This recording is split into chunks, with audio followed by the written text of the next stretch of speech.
গ্রামে এসব প্রথা এখনো আছে। এখানে যে এত মানুষ আসবে কখনো কল্পনা করতে পারিনি। হ্যালো এভরিওয়ান, কি অবস্থা সকলের? আশা করি সকলে অনেক ভালো আছেন। আল্লাহ তাআলার রহমতে আমি অনেক ভালো আছি। তো এভরিওয়ান, আপনাদেরকে একটা খুশি সংবাদ দেই। আল্লাহ তাআলার রহমতে বা আমার দোয়া এবং আমাদের সকলে ভালোবাসা, আমি নতুন ফোন কিনেছি, আইফোন 13।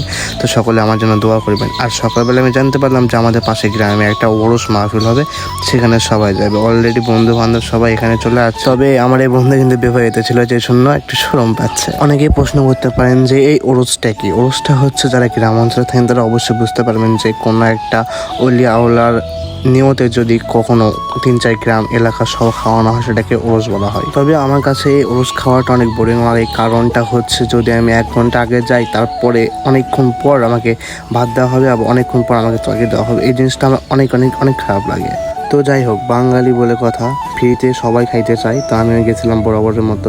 তবে আমাদের এটা বগুড়া জেলা হওয়া সত্ত্বেও আমরা সেদিনকে কোনো আলু ঘাটি পাইনি, যেটার জন্য আমাদের বগুড়া অঞ্চলটা খুবই বিখ্যাত। তবে দুঃখের বিষয় একটা হলো, আমি সেদিনকে কোনো কিছু নাটবল্টে কিছুই পাইনি। তো মানে তরকারিটা অনেক সুন্দর ছিল, আসলেই যা বলার বাহিরে অনেক সুন্দর ছিল। আর বগুড়া যে কালাই ঘাটিটা এত সুন্দর হয় আগে জানতাম না, মানে এটা খাওয়ার পরে জানতে পারছি আসলে। তো আলহামদুলিল্লাহ অনেক দিন পরে একটা ওরস মাহফিল খাইতে পারলাম, কারণ গ্রামের দিকে সচরাচর আসা হয় না তেমন। তো শুক্রবারে আসছিলাম আর জানতে পারলাম যে শুক্রবার সকালে এটা হবে, তো সেজন্য ভাবলাম আপনাদের সাথে শেয়ার করি। তো ভিডিওটা যদি ভালো লাগে থাকে অবশ্যই লাইক কমেন্ট শেয়ার করবেন। আর এখানে কিন্তু অনেক দর্শক ছিল। ধন্যবাদ সবাইকে, ভালো দেখবেন। আল্লাহ হাফিজ।